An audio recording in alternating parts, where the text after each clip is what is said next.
Hey guys, welcome back to my channel. Today, as you can tell from the title up there, I am going to be doing half drugstore, half high-end makeup. I think I'm just more curious to see if I notice a huge difference between the two, because I tried to grab products that are somewhat similar and just create a look and try my best to make them look the same, if that makes any sense. So let's get right into the video. So I'm going to start with the more affordable side first, and I always like to start off with a serum. This is the Neutrogena Rapid Wrinkle Repair Serum. This one works really nicely. I don't notice it rapidly getting rid of my, oh my god, I just put it on this side. I don't notice it really rapidly getting rid of my wrinkles, but it does feel really smooth and hydrating. For the moisturizer, this is the Clinique Dramatically Different Moisturizing Gel, and this is at Sephora, but this is the only somewhat affordable moisturizer that I own. And for the more expensive side, for the serum, I'm going to be using the mini version of the Algenist Power Serum. This is the daytime version. This is very lightweight and it's not super heavy, so it's perfect for daytime. And then for the moisturizer on the other side, I'm going to be using the Ole Henriksen Counterbalance Oil Control Moisturizer. And then as I do in all of my videos, I always like to do a mattifying primer on the T-zone. So one of the first primers that I ever bought was the Neutrogena Shine Control Primer, and I got this at Walmart, I think. I've had this for a really long time. And then for the more expensive side, this is the Makeup Forever Step 1 Mattifying Primer. This is my all-time favorite. I notice a huge difference with this one. I don't notice a huge difference with the Neutrogena one. And recently I've been liking the look of kind of mixing two foundations together. So one of the foundations that I'm going to be using on the more affordable side is this e.l.f. foundation. I've never used this ever. I just got it the other day. And then a foundation I've used on my channel before is the L'Oreal Infallible. This is 100% my favorite drugstore foundation ever.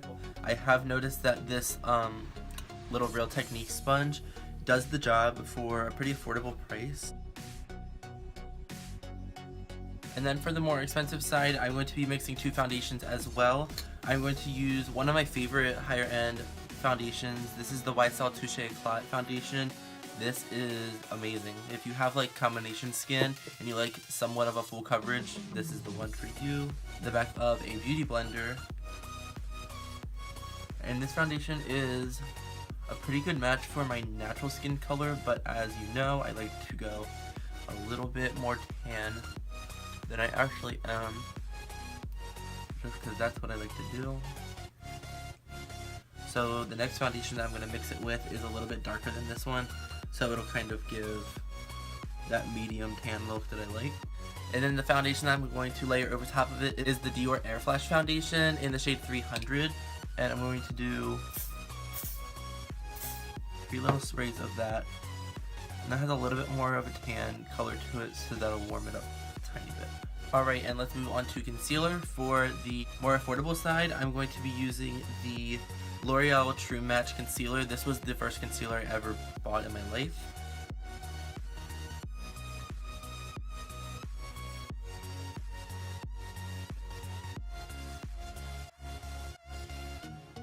And then for the other side, I'm going to be using the NARS Creamy Concealer, and this is in the shade Vanilla.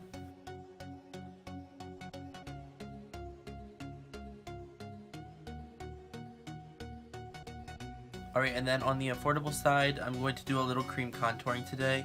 And I always used to use the Revlon what is it called? The Photo Ready Insta Stick. This Revlon stick, I don't know what it is. I think it's a foundation stick, but it's really cool toned. Alright, and then on the other side, I'm going to be using the NARS Contour Stick.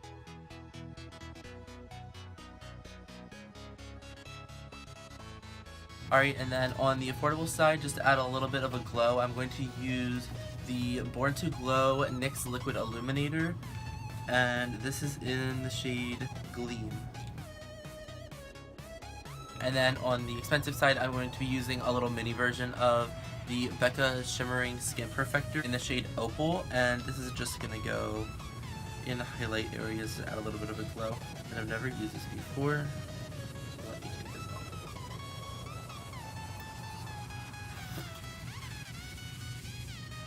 Alright, now that all of the liquids and creams are done, I'm going to set everything with a translucent powder. As I do in every single one of my videos, I'm going to be using the Coty Airspun powder in the shade Translucent Extra Coverage. And then for this side, I'm going to be using the Laura Mercier Translucent Setting Powder. And then I normally like to put on like a foundation powder over top of the translucent powder just to kind of put some color back in my face and add a little bit more coverage, just because I like it a little bit more dramatic. But I really honestly don't have anything that I could use on this half of my face for foundation powder, so I'm just not going to do that on this side. Alright, on this side I'm going to be using the Giorgio Armani Luminous Silk Compact Powder, and this is in the shade 5. And I'm going to put this pretty much everywhere just to kind of dust off all that extra translucent powder and just to add a little bit more color and coverage to my face. Alright, and then to start contouring and bronzing this side of the face, I'm going to use this NYX contour palette. I'm going to use all 4 of these colors with my Sephora fan brush and just kind of run back and forth with that brush. And then on the pasty side, I'm going to be using the Tartist Contour Kit. This is the first one. I'm going to be using this color right here just to contour and bronze. Alright, and then for blush on this side, I'm going to be going in with my e.l.f. little blush palette. And I'm going to use both of these just because I really don't like blush in the first place. I'm going to go back and forth with both of those colors and then bye-bye. And then on this side of my face, I'm going to be using this little Tarte blush, and I'm going to put it in the exact same area. Is this Nasty Fingerprint Sleek Highlighting Kit. And then the highlight on the other side, you guessed it, it is Becca Champagne Pop as always. What if they didn't guess it? They did guess it.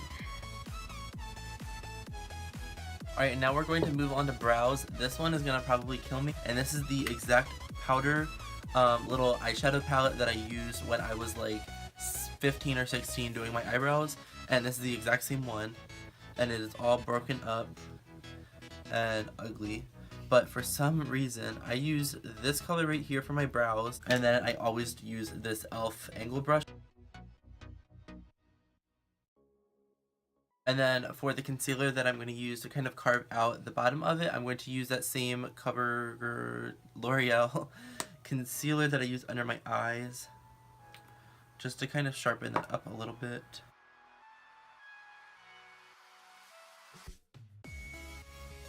Alright, and then on the more expensive side, I'm going to be using the Anastasia Dip Brow. And this one isn't really honestly that expensive.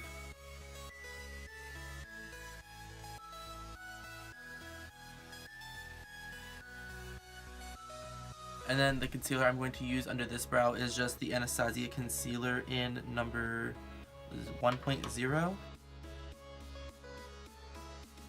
Okay, and then on the more expensive side, I'm going to be using the Huda Beauty Rose Gold palette on this side. And then on this side, I'm still not really sure. So I might have to use some of these like matte colors in my crease. And then maybe like a highlighter on my lid. I'm gonna do this eye first and see if I can match it on that eye. I'm kind of worried about that side.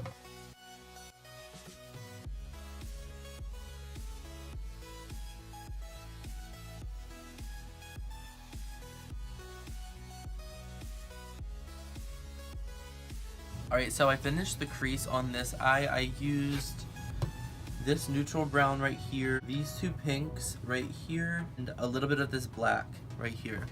So I guess I'm going to have to use one of these contour colors in the crease on this eye, and then I'm going to have to use one of these e.l.f. blushes for like to add a little bit of pink. And then I found this NYX black eyeshadow. So I think it's something I can recreate. Let me have a couple minutes to myself.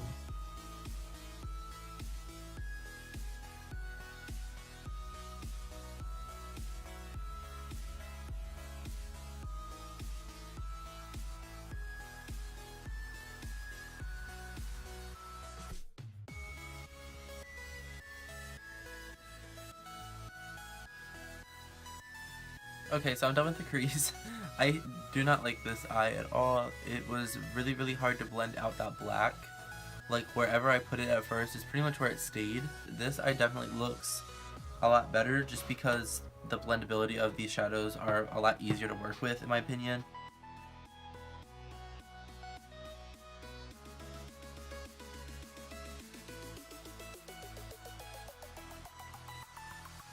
And then on the lid on this eye, I'm going to be using Champagne Pop.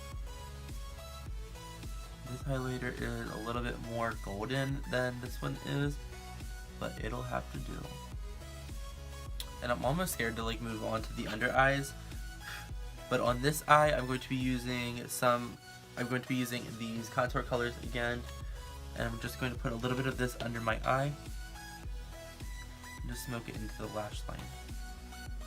And then I'm going to be using this tan color from the Huda Beauty palette and doing the exact same thing. And with this look, I don't really want to do a black liner today for some reason. I'm just going to use a brown liner just to kind of darken up the bottom and not really have it that dark. So I'm going to use the Wet n Wild Kohl pencil in my bottom waterline. And then on this side for the eyeliner, I'm going to use a brown eyeliner as well. And this is a Marc Jacobs eyeliner in the shade Earthquake. And this is going to go on my bottom line as well. Alright, and for the mascara on the top and bottom of this eye, I'm going to be using the Maybelline Colossal Big Shot Lash. Then for the mascara on this side, I'm going to be using the Giorgio Armani Obsidian Black Mascara. And this is just going to go on top and bottom as well. Alright, and then for lashes on this side, I'm going to be doing a Sephora Collection pair of lashes. I have no idea what style it is. And then for the lashes on this side, I'm going to be using the velour lashes that I've been using in like the past 4 videos. So the only thing left to do is the lips. I tried to pick something that was like the exact same color. This one isn't Drugstore, but it is a $12 liquid lipstick from Sephora Collection, and this is number 45. And then this is Posh Spice from Jeffree Star, and if you look at them,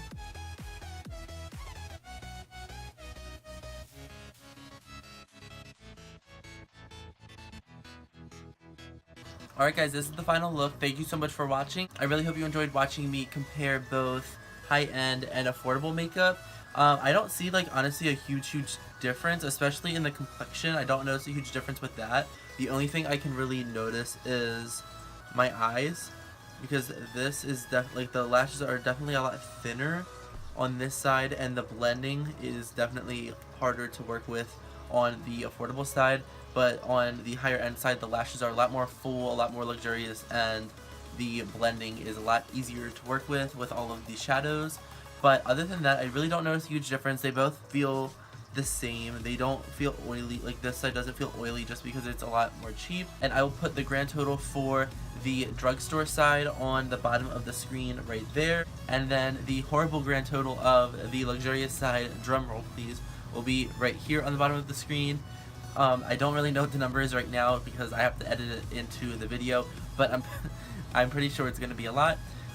So I hope you can see that you don't need a lot of money or you don't need a lot of products to achieve a somewhat like dramatic like everyday look that you could do.